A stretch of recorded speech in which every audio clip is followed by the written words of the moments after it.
And every time it crashed, I had to start from the very beginning. But eventually, after 5 or 10 minutes, I got here. And this actually makes it look easier to use than it is. Because you kind of have to imagine that that screen is on something this size. My fingers just aren't precise enough to follow any of the discussions. So it's more or less, and I went to the WebCT forums, and people had asked, is there iPhone support? And they said no. And apparently they have just released a new product, and I'm sure it's very cheap. I'm sure it's very reasonably priced. I haven't looked into it. Now let's just compare that to a blog-based course. If I bring up that blog I showed you earlier, this is what comes up instantly. I don't have to log in to see any of it. I am there. And if I just put my finger, do that, I instantly have this, which is actually quite readable on the phone. Now that's just straight off the technology. What if I use this thing called RSS? Now I don't know how many of you know what RSS is. I'll talk a little bit about more in a minute. But it turns out that Google Reader works pretty well on the phone, and I can actually have all of my course blogs RSS feed automatically piped in. And this is without any development. I didn't have to develop a special mobile version of our course blogs. This was the technology that just was there. And I guess the lesson here I just want to kind of point out is, it's not that this is so amazing, is if you choose a complex proprietary system to run your content and a new wave of platforms comes along, you're looking at a redevelopment process. But when you use simple, open, standard technology, it's amazing how often when that next wave comes, you instead have happy accidents like this. And it happens over and over again when you make these choices. So sometimes I like to say, it's not, open source is nice, from just an ethical point of view and what it represents. But forget about that. Let's look at it from a tough-minded dollars and cents point of view in terms of your downstream compatibility. And I apologize to whoever has to translate that phrase into Spanish, if such a thing can even be done. I suspect the Spanish language is too beautiful to have an equivalent of downstream compatibility, but it's actually something I'm supposed to worry about. So that was a digression on mobility. So yeah, here's this line from Cory Doctorow. If you blow your works into the net like a dandelion, ¿cómo se dice dandelion? It's a flower that's like a weed. Does anyone know? Do you know? You probably don't have them here. Disculpe? Okay. Okay. I'm not even going to try to repronounce that. The net itself will take care of the copying costs. I like that one. So I'm going to skip through most of this. This is the stuff that I think only maybe those of you who are developers or running WordPress or MediaWiki platforms, I come see me after or email me later and I'll show you this stuff. But we've kind of adopted this idea that RSS can become our collaboration framework. It's a simple standard.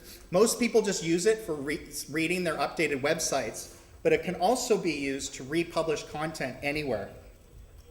So those of you who don't know RSS, I'm not going to show you this video, but there is, if you go back to my page, it's a 3-minute video. It's very funny, and it just kind of shows why RSS is a great way to read basic content. Oh, it looks like I may not have an internet connection anymore. Oh, here we go. So I just want to point out something else, though, about this video. This video has been wide. Have you seen any videos like this? Have they made it to Europe? These Common Craft videos? There's wikis in plain English, blogs in plain English, and they have this very simple concept. The one thing, too, just beyond explaining what RSS is, do you notice how simple the aesthetics of this are? The idea, they did not do fancy production here. Yet, with, again, spending no money, they're able to communicate their concept very well. There's one thing I want to point out. You'll notice I'm embedding this YouTube video inside my page. This is, I didn't have to go to the Wikipedia page. Now, you've seen this done many places before, and you probably know how it's done, but I'm going to belabor the point just for the handful of you who aren't familiar with this. YouTube does something quite remarkable. And as far as I know, they were the first ones to do this with video, and it probably explains why they did so well. YouTube includes, now I can't listen to the Spanish version coming back at me, or they have this lovely little bit of a thing called embed code, which essentially you can copy and paste into any web environment and redisplay that YouTube video anywhere you want. You can even do it inside a closed learning management system. There's nothing stopping you. So that content is genuinely portable and very reusable. So essentially the development work we've done, and I'm not going to show you many examples of it, is to take that concept. So for example, if I want to embed content from here, I have that embed code on every section of a MediaWiki page. And if we make changes, just for interest of time, if you don't believe me, I'll show you later. If you change the wiki here, wherever that content is embedded, anywhere, those edits will be changed everywhere it's been represented. So you can have one central openly collaborated wiki, but have that content in any number of places. And when you make changes to that one original copy, those changes will be represented everywhere. So you don't have to be going around updating 10 different websites. So an example of how we do that too, this is a page of, I'm just going to close some windows here. This always happens. So this is a page of content on a student learning site that we maintain.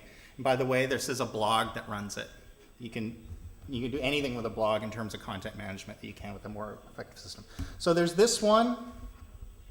But if somebody wants to take the content from that page, whoops. Oh, the translator doesn't say whoops when I say whoops. Oh, thank you. Okay, I'm zooming past it here. What's going on? You know what's happening is it's representing these pages. Okay. So I took that same page. Oh, I didn't even show you what we did. It's a disaster. So here's that one little page again. What we do is we actually put that embed code on the bottom of every page we publish. So when you click it, went under it, but that's the copy and paste code. Again, it works the same way as the YouTube embed code, and I can paste that content into another page. And again, you'll notice it actually adopts the look and feel of the new style sheet. So the colors stay whatever the new environment is. And again, anytime, so some other department or university wants to take our user documentation, we can take that, and the second it gets copied downstream, we can do it that way. Another one, yeah, so I think I'll move on that. I got lots and lots of stuff like that. So we kind of went nuts for this idea we called radical reuse. And actually, when I was in Barcelona last fall, I had to cancel out on a presentation with, again, my friend Jim Groom. He's the guy who ran that UMW blogs thing. And they actually did a presentation in Second Life about all of this. And I linked to it here. And if you have 45 minutes, I recommend it. What you're seeing here is at the end of the presentation, Jim and Tom actually opened fire on the audience with flamethrowers. Which may happen in reverse today. We'll see. So I'll move on from there. Speaking of Jim Groom, this isn't something I planned to talk about.